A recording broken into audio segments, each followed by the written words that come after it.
అనేది నిజంగా దురదృష్టకరమైన సంఘటన. ఇక రామచంద్రరావు గారు ముఖ్యమైన అంశాలకు వెళ్లే ముందు ఒక చిన్న మాట. మీరే అన్నారు మీ ప్రసంగంలో నాపై 40కి పైగా క్రిమినల్ కేసులు ఉన్నాయనేసి. అంటే మన ప్రజాస్వామ్య వ్యవస్థలో నేర చరిత్ర కలిగిన వారు రాజకీయాలకు అర్హులవుతారా?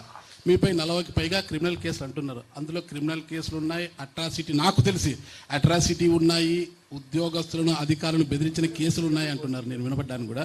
అలాంటి మీరు మరి రాజకీయాల్లో కొనసాగడానికి ఎలా అర్హులవుతారు? క్రిమినల్ కేసులు ఉన్నాయన్నాను, కానీ నేను క్రైమ్ చేశాననేది ఎక్కడా లేదు. నేను క్రైమ్ చెయ్యలేదు. ఆ విషయం నాకు తెలుసు, మీకు తెలుసు, రాష్ట్ర ప్రజలకు తెలుసు, ఈ కేసులు పెట్టిన వాళ్ళకి తెలుసు. క్రిమినల్ కేసులే తప్ప ఎక్కడ ఇవేవి ప్రూవ్ అయిన కేసులు కాదు. రెండు,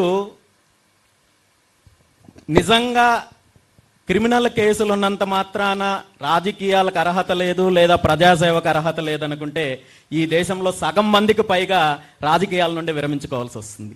నాకంటే ఎక్కువ కేసులు ఉన్న వాళ్ళు ఉన్నారు. ఉదాహరణకి ఈరోజు తెలంగాణ ముఖ్యమంత్రి రేవంత్ రెడ్డి గారి పైన నాకు తెలిసినంత వరకు 80 కేసులకు పైగా ఉన్నాయి. సో మొట్టమొదటిసారిగా రాజకీయాల నుండి ఆయనే తొలక్కోవాల్సి వస్తుంది. సో ఇవన్నీ కూడా అక్రమ కేసులు తప్ప నా మీద ఏది నేను నిజంగా అయితే ఇప్పటి వరకు ఈ కేసులు వేటికి సంబంధించి ఏ నేరము చెయ్యలేదనేది నేను స్పష్టంగా చెప్పాను. మరి అక్రమ కేసులే అనుకుంటే మామూలుగా 5-6 కేసులు ఉంటేనే సాధారణంగా పోలీసులు రౌడీ షీట్ ఓపెన్ చేస్తుంటారు అనమాట. మరి ఇన్ని కేసులున్నా కూడా అక్రమంగా పెట్టి ఉంటే మీపై రౌడీ షీట్ ఓపెన్ చేయాలి కదా, మిమ్మల్ని ఎందుకు మరి అలా ఉంచేశారంటారు? అది వాళ్ళకు కూడా తెలుసన్నా, అక్రమ కేసులు అనే విషయము. సో బహుశా మీలాంటి వాళ్ళు ఎవరు ప్రభుత్వానికి సలహా ఇచ్చినట్టు లేదు. సో సలహా ఇస్తే ఆ ప్రయత్నం కూడా చేస్తారేమో, చెయ్యనివ్వండి. అందులో అది నేను ఇప్పటి వరకు అనేక సవాళ్ళు ఎదుర్కొన్నాను, అందులో ఇది కూడా ఒకటి అనుకుంటాను తప్ప దాని గురించి నేను పట్టించుకునే పరిస్థితి అయితే లేదన్న. సో సార్ తిలక్ సార్, ఇందాక మీరు అడగబోయినరు, బట్ అంతలోపు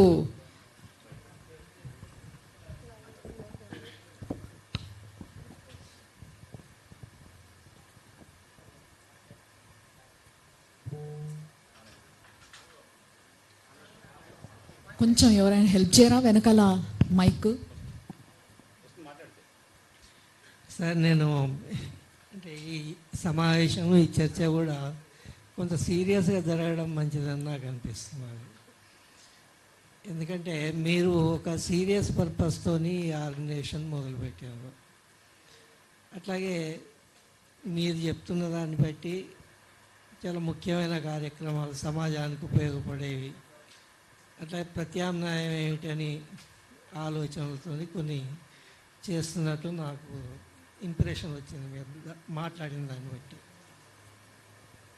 అయితే నేను ముందు ఒక చిన్న ప్రశ్న ఏం వేస్తానంటే,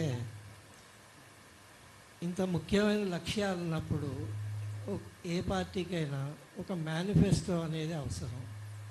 మీ అన్ని లక్ష్యాలను వివరిస్తూ, రాజకీయంగా కావచ్చు, సామాజికంగా కావచ్చు, ఆర్థికంగా కావచ్చు, అన్ని విషయాలలో, అట్లాగే సమాజంలోని వేరు వర్గాలకు సంబంధించి, ఒక బీసీలనే కాదు సార్, మీ ప్రధానమైన ఫోకస్ బీసీల గురించి అయినా ఇతర బలహీన వర్గాలు, బడుగు వర్గాలు, పేద వర్గాలు, మధ్యతరగతి, ఇట్లా అందరి మీద దృష్టి పెట్టే మీరు పనిచేస్తుండొచ్చు.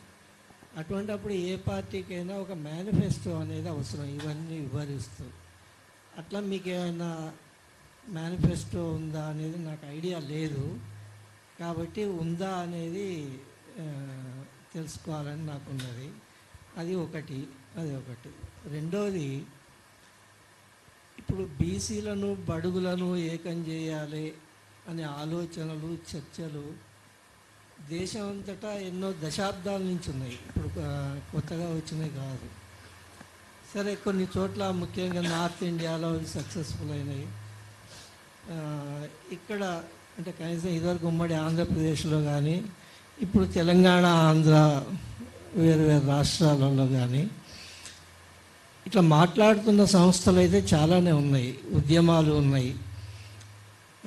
పార్టీలు పెట్టడానికి ప్రయత్నించి విఫలం కావడం కూడా జరిగింది.